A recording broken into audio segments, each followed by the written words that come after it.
Hello दोस्तों, good morning all of you. तो आप लोग कैसे हैं? मैं आशा करता हूं कि आप लोग ठीक होंगे, मस्त होंगे। तो दोस्तों, आज आपके बीच मैं लेकर के आया हूं रीजनिंग में इंडेफिनिट रैंकिंग टेस्ट बताए थे उस समय डेफिनिट वाला है। अभी आज हम बता रहे हैं इंडेफिनिट रैंकिंग, वो भी एक ही वीडियो में पूरा समाप्त करेंगे। आपको पिछले क्लास में जो अगर नहीं देखे हो आप देख सकते हैं, और डेफिनिट का बता चुके हैं। आज लास्ट है रैंकिंग टेस्ट का है, जो इंडेफिनिट रैंकिंग का है, जो एक ही वीडियो में आज हम बताने वाले हैं। तो देखिए दोस्त, डेफिनिट इंडेफिनिट में यही अंतर है कि जिसे यहाँ इंडेफिनिट में कह रहा है कि राम श्याम से लंबा है, लेकिन डेफिनिट जो पहले हम बताए हैं उसमें डेफिनिट का मतलब होता है यही कि इसमें केवल बोल रहा है राम श्याम से लंबा है, लेकिन उसमें बोलता कि राम श्याम से लंबा है तो कितना लंबा है, 5 सेंटीमीटर, 10 सेंटीमीटर, 1 फीट, 2 फीट, उसको डेफिनिट बोलते हैं। डेफिनिट रहता है तो यहाँ बोलता कि राम श्याम से 10 सेंटीमीटर लंबा है, जो हम बता चुके। आज हम बता रहे हैं इंडेफिनिट रैंकिंग, मतलब अनिश्चित, इसका कुछ पता नहीं रहता। तो देखिए, आज शुरू से 0 लेवल से बता रहे हैं, जो पूरा एक ही वीडियो में हो जाएगा। आपको केवल हम स्टेप आपको बता देते, उसके बाद क्वेश्चन पे चलेंगे। देखिए, पूछेगा कि राम श्याम से लंबा है, तो कुछ नहीं, इधर रख दीजिएगा राम, इधर श्याम, बस राम श्याम से लंबा है, राइट, हो गया। दूसरा कह रहा है कि ए बी से नाटा है। ए है ना, जो बी से क्या है, नाटा है। आपको ऐसा ही रहेगा, ए जो है बी से नाटा है। इस तरह का क्वेश्चन आएगा, आगे बता देते हैं पूरा, जो उसका पहले इंट्रोडक्शन है, जो कॉन्सेप्ट यही है उसका। फिर बोल रहा है कि राम जितना लंबा है उतना लंबा मोहन नहीं। बोल रहा है कि राम जो है जितना लंबा है ना उतना लंबा मोहन नहीं, यानी मोहन इससे छोटा होगा, इसका मतलब ऐसा बनाना है। फिर बोल रहा है ए जितना नाटा है उतना नाटा एम नहीं। कहने का मतलब बोल रहा है कि जो ए जितना नाटा है उतना नाटा एम नहीं, यानी एम इससे लंबा होगा, राइट। ऐसा ही क्वेश्चन रहेगा। फिर और 2 पॉइंट और इसमें है, वो भी बता देते हैं आप लोग को। देखिए, नेक्स्ट पॉइंट है पॉइंट नंबर 5। देखिए 5 बोल रहा है कि राम श्याम की लंबाई के बराबर है। राम जो है श्याम की लंबाई के बराबर है, तो राम भी इधर ही आ जाएगा और श्याम भी इधर ही आ जाएगा। राम श्याम की लंबाई के दोनों के बराबर है, राइट। अब नेक्स्ट बोल रहा है कि ए जो है बी एवं सी के बीच में है। ए जो है बी एवं सी के बीच में है, बी और सी के बीच में है, हो गया। ए जो है बी एवं सी के बीच में है, या इसको दो तरह भी लिख सकते हैं, इसको दो तरह लिख सकते हैं। ए जो है बी एवं सी के बीच में, तो सी ने ना, ये तो हमें कंफर्म मालूम नहीं है ना कि सी ऊपर है कि बी ऊपर है, मालूम नहीं है, इसीलिए इसको हम सी और नीचे बी भी लिख सकते हैं। ए जो है बी एवं सी के बीच में हो गया। फिर बोल रहा है नेक्स्ट पॉइंट है राम श्याम से लंबा है। अब देखिए, बात बोल रहा है कि राम जो है ना, राम जो है ना श्याम से क्या है, लंबा है, लेकिन मोहन से नाटा है। राम जो है श्याम से लंबा है, लेकिन मोहन से नाटा है, तो मोहन ऊपर चला जाएगा। एम से मोहन क्या चला गया, ऊपर, राइट। ऐसे भी आप ध्यान दीजिएगा, रहेगा इधर, लेकिन परंतु कुछ भी रहेगा तो हमेशा ऊपर चला जाएगा, इसीलिए लेकिन मोहन से नाटा है तो मोहन ऊपर चला गया। ऐसे भी अर्थ में भी आपका निकल रहा है। अब सीधा आपको क्वेश्चन पे लेके चलते हैं, इतना पॉइंट देखिए दोस्तों। क्वेश्चन आपका है, क्वेश्चन नंबर 1 है, जो देखिए आप उसी तरह के सब है। कह रहा है कि 5 पुस्तकें ए बी सी डी और ई एक टेबल पर रखी हुई है। कहा एक टेबल पर है। यदि ए को ई के नीचे, सी को डी के ऊपर, बी को ए के नीचे तथा डी को ई के ऊपर रखा जाए, तो कौन सी पुस्तक टेबल की सतह को स्पर्श कर रही है। तो सीधा क्वेश्चन पे चलिए, बोल रहा है, सीधा देखते चलिए और क्वेश्चन पे देखिए, तो क्वेश्चन पढ़िए। इसमें क्या है कि जिसमें सबसे ज्यादा संख्या उसको एक कोई मुख्य लाइन बना लेते हैं अगर जो संख्या बराबर रहेगा तो किसी को ले सकते हैं, मतलब समझिए ऐसा, आगे बताते हैं समझ में आएगा। यहां से पढ़िए, यहां तक तो रखी हुई है। एक को ई के नीचे कह रहा है, एक को ई के नीचे, यही है ना, एक को ई के नीचे।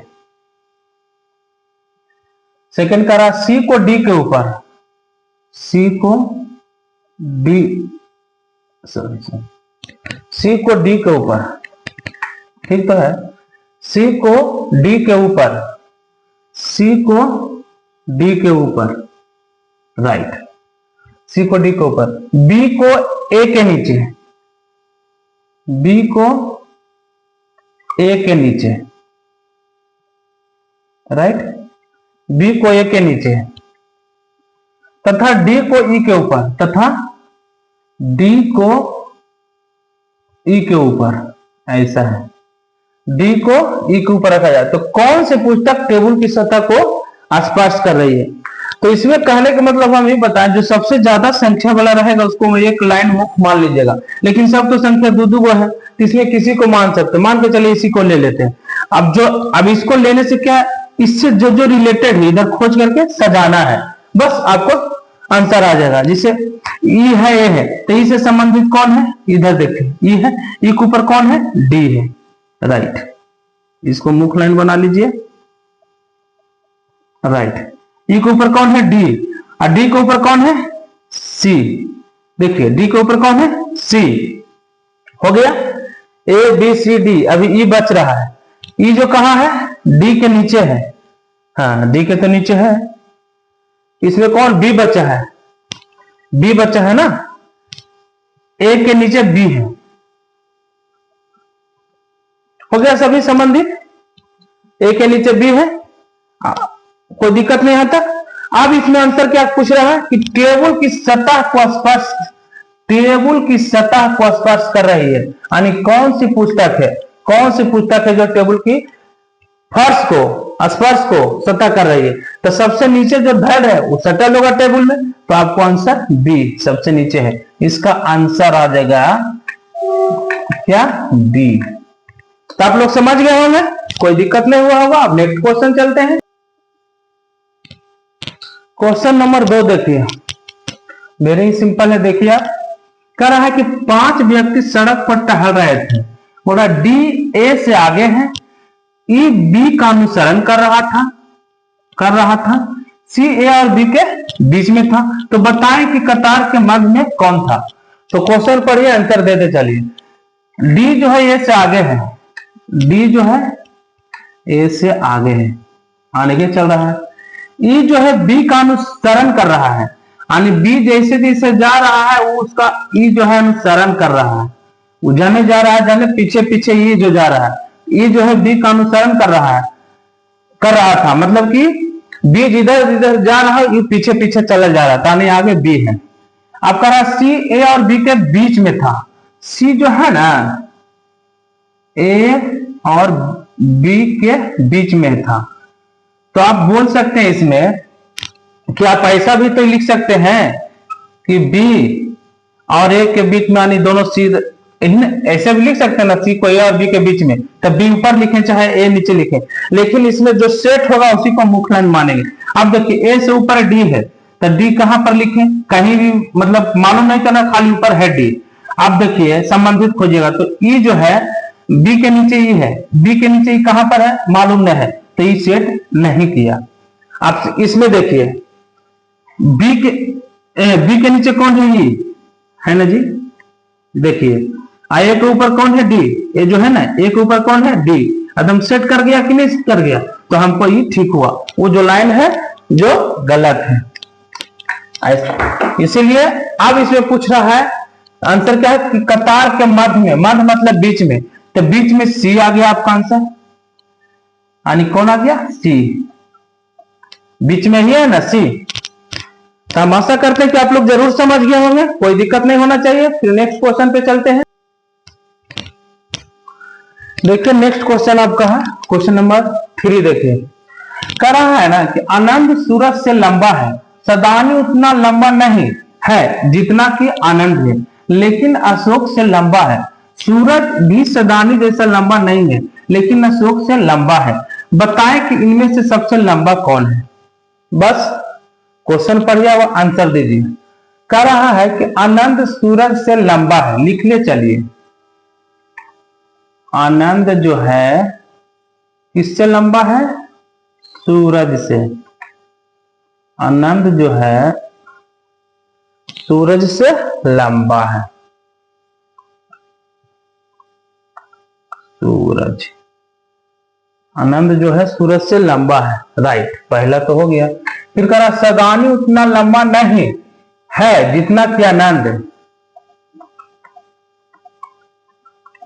सदानी उतना लंबा नहीं है, सदानी उतना लंबा नहीं है, सदानी उतना लंबा नहीं जितना कि आनंद। आनंद लेकिन अशोक से लंबा है, लेकिन ये अशोक से क्या है? लंबा है। सदानी लेकिन अशोक से क्या है? लंबा है। यहां तक हो गया, अशोक से लंबा है। अब नेक्स्ट, सूरज भी सदानी जैसा लंबा नहीं है।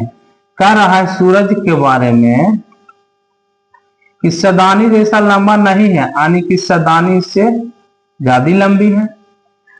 सूरज भी सदानी जैसा लंबा नहीं है, यानी सदानी से ज्यादा लंबा है। सूरज छोटा है लेकिन अशोक से लंबा है, लेकिन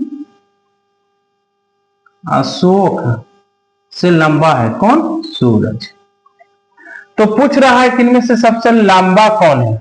सबसे लंबा, तो सबसे लंबा आपको निकालने का हो तो कैसे निकालेंगे भाई?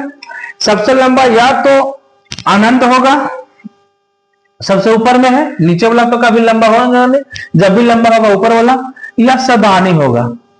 ये तो आनंद है ना, या तो आनंद होगा या सदानी होगा। तो अब देखिए कि सदानी नीचे आया है कि आनंद नीचे आया है, ये खाली देखिए। तो देखिए सदानी इधर है, यानी कि सदानी कहां आ गया है? नीचे। तो इस सदानी कभी लंबा नहीं होगा।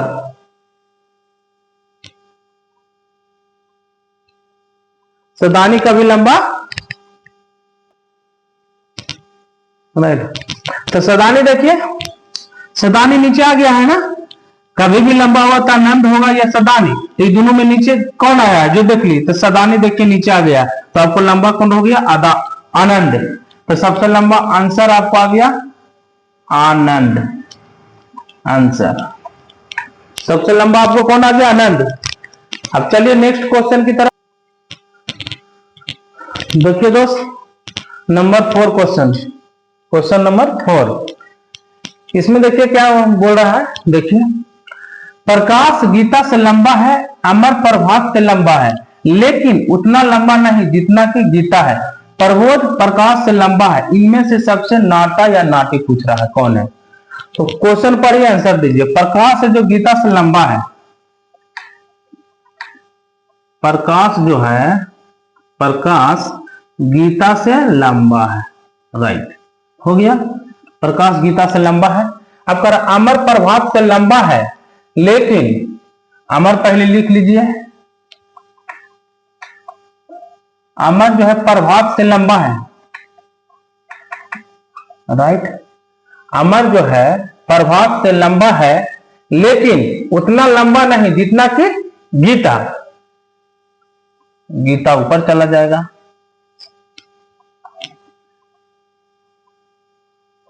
राइट, हो गया ना। अमर प्रभात से लंबा है, अमर जो है प्रभात से लंबा है, लेकिन उतना लंबा नहीं जितना कि गीता, यानी गीता अमर से लंबा है, राइट। नेक्स्ट कर रहा है कि प्रबोध जो है प्रकाश से लंबा है। प्रबोध जो है प्रकाश से लंबा है, प्रकाश, राइट। प्रबोध जो है किससे? प्रकाश से लंबा है, प्रकाश से लंबा है। तो पूछ रहा है कि इनमें से सबसे नाटा या नाटी कौन है? तो सबसे नाटा या नाटी जब भी होगा आपको प्रकाश हो जाएगा सबसे नीचे में, या प्रभात होगा या गीता, यही ना होगा। सबसे नाटी में नीचे में वही तो होगा। तो अब देखिए कि ऊपर कौन कौन आया है। गीता को देखिए पहले, तो गीता कहीं ऊपर आया है, देखिए गीता ऊपर आया है, तो ये तो सबसे नाटी कभी होगा नहीं, गीता ऊपर चला गया है। आप देखिए प्रभात के बारे में, प्रभात कहीं ऊपर आया है? नहीं आया है। प्रकाश देखिए, तब प्रकाश देखिए इसमें सब ऊपर आ गया है, तो प्रभात भी आपको नहीं होगा, तो आपको आंसर में कौन हो जाएगा? प्रकाश भी आपको नहीं होगा क्योंकि प्रकाश ऊपर चला गया है। तो सबसे नाटा में कौन हो जाएगा? प्रभात। सबसे नाटा यहां कौन आ गया आंसर? प्रभात। तो आप लोग समझ गए होंगे। तो दोस्तों अगर आप लोग को मेरा रीजनिंग अच्छा लगा होगा, आप लोग भली भांति अच्छा से समझ गए होंगे, तो चैनल पे नए होंगे तो चैनल को जरूर आप सब्सक्राइब कर लीजिएगा और एक बार लाइक कर लीजिएगा। आपको चैप्टर वाइज चैप्टर हम पूरा जो है रीजनिंग हो गया, मैथ हो गया, सभी मैं बताते चलूंगा। जो भी क्वेश्चन आरआरबी हो, एसएससी हो, जो पूछा गया है सभी को हम सोल्व करेंगे। तो आप लोग को आज तक यही है, फिर नेक्स्ट वीडियो में नेक्स्ट क्वेश्चन नेक्स्ट अध्याय लेकर के आएंगे। धन्यवाद जब तक के लिए।